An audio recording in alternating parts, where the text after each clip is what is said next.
Thanks so much for joining me. Yeah, no worries. Thanks for having me. Yeah, I'm very excited to chat. Them Evils is like one of my new favorite bands at the moment. There seems to be like a Awesome. lot of new bands out there that are just making the rock scene very exciting right now. So, I'm excited to chat with you about music and what you guys have going on. Hell yeah. That's awesome. Yeah, I love music. I love talking about music, so I'm pumped. But yeah, Great. rock and roll. There's a few of us out there. We're still Yeah, left. great. Well, the new single, Pour Out Another One, I think it's a very catchy, anthemic song. And I know you guys describe it as like a middle finger to what the pandemic has done to the industry. Can you kind of expand upon, the meaning of the song?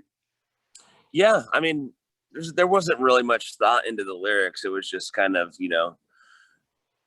going out to California and having a few drinks and partying with your boys. And, it's just one of those slammy, sludgy kind of slow tempo out or tempo Alice in Chains kind of jams. Um, and we just wanted to put out something that was, very Them Evils and not your typical radio rock songs, upbeat. We just kind of wanted to keep it us Yeah, and talk about it because we love to do that. exactly. Yeah, I feel like you just got to go with the flow and just have fun, make the most of the situation. Yeah, that's exactly what we did with the song. We wrote it with Aaron Edwards. He had like a rough idea of the song, and we just went in there and kind of built everything around his top line, Pour Out Another One, and it worked out perfectly. Very cool. And what is your prediction for how the industry will kind of bounce back in the next year or so? Oh, I think it'll come back, you know, full swinging. I think people are going to start going to concerts more. People are going to listen to rock and roll more. Um, I think people took it for granted for so long. And, you know, it's just, it's coming back and everyone's going to be going to shows and a lot of people are going to be writing new music and great music. And there's going to be a lot of art coming from this year of quarantine that we all had. And everyone's been going through the same bullshit and everyone has a lot to say. So, No, I agree. Yeah, I'm really excited, to see how things will slowly start coming back. And one thing I'm really excited for is hopefully the Exit 111 festival that I know you guys performed at. I'm really hoping that comes back because unfortunately I wasn't able to make it to the first one. So how would you describe the festival and, how exciting was it? that was one of my favorite festivals. I believe that was in not Nashville, but like a little south of Nashville. I loved that festival. We played with a lot of badass bands. Cadillac 3 was there. Tyler Bright and the Shakedown was there. That was just one of those, true festivals with really great bands. It wasn't a lot of radio rock. It was just really true rock and rollers. And all the music and all the bands were fucking kick ass. Yeah, that's why I'm really hoping that more rock festivals will appear, especially that one. I feel like that's what we really need at the moment. Yeah. The more festivals, the better. They need to have them in every state. I know, right? No. Yeah, I'm really pumped. I don't know if we're gonna do any festivals this year. Um, but I hope since we're going back out on tour, hopefully that will be picked up on some of them. Um, those festivals are our favorite things to do. We get to hang out with all the bands. We get to see our favorite bands, and they're just so fucking fun. Who would you say is like the most fun bands that you've met recently? That are like really fun to Well, be around. recently we've been home for a year, but before that, I would Right. say Blacktop Mojo. Oh yeah, they're Um, good. those guys are always fun to hang out with. Who else? The Black Moods, they're always a good time. The Wild from Canada, those guys kick ass and they're just partiers. Um, Red Sun Rising, those guys are badass. We Oh did yeah, a I've tour heard of with them them. too. They're fun to party with. Most bands that we've hung out with and toured with are really fucking awesome people, and we always have a good time. There haven't been any bands that we've gone out with or met or hung out with that just suck ass. All of them are in the rock and roll industry to, have fun and party and play rock and roll. You can't really take yourself too seriously. And if you do, then, You're in the wrong business, right? You're in the wrong business for sure. We're doing this because we can't hold down normal jobs, nor do we want to. And we like to play instruments and get drunk and on stage and act retarded. That's 2021. I can't say that word, but no, it's fine. Free speech. Yeah, right.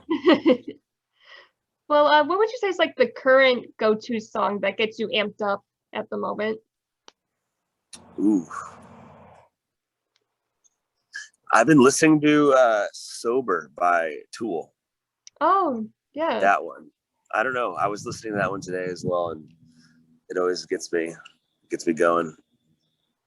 Nice. I'm gonna have to listen to that now. Yeah. And you're like a really good frontman. Is there an inspirational vocalist or frontman that kind of inspired you?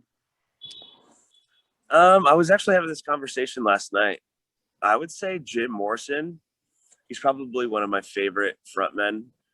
Definitely the sexiest, most sex appeal and all the swag. I really like Scott Weiland from Stone Temple Pilots. He's really good. Those two are some of my favorite. Even Bon Scott. It's crazy because all my favorite frontmen are guys that don't play the guitar. They're not stuck in one spot. To the mic and just sitting there playing all the chords and notes. They're kind of like moving around the stage. Yeah, unfortunately, I can't do that because I'm kind of playing guitar too. Playing guitar, playing the music, and singing. So, I mean, it's hard to do, but all my favorite frontmen are just vocalists. Yeah, I was gonna say it takes talent to sing and play guitar, so yeah, I can't do either one. Sometimes it's difficult. I mean, there is Jimi Hendrix too, which is probably one of the best musicians on this planet. So yeah, I mean, he was a different caliber of guitarist. Yeah, no one even to this day can touch Jimi Hendrix. Wasn't he the one who played guitar with his tongue, or? Yeah, he did. He played guitar with his he picked with his teeth, and he lit his guitar on fire. He did some crazy shit. Yeah, right. Speaking of that, I'm going to ask you, like, what's the craziest thing you saw on stage, like at a show? Oof. That's a good question.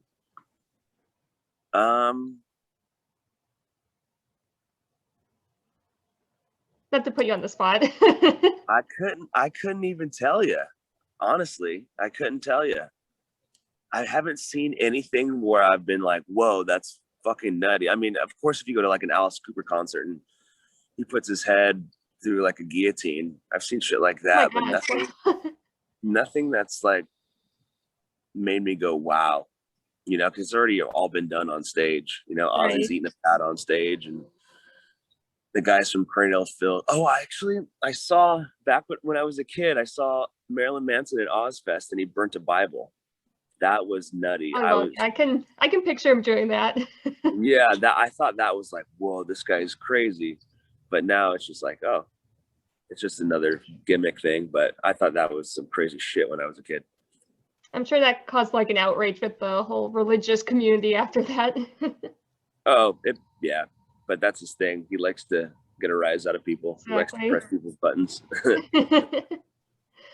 Well, you guys released a couple of singles in 2020, in addition to the current one. What else do you guys have in the pipeline for the rest of the year?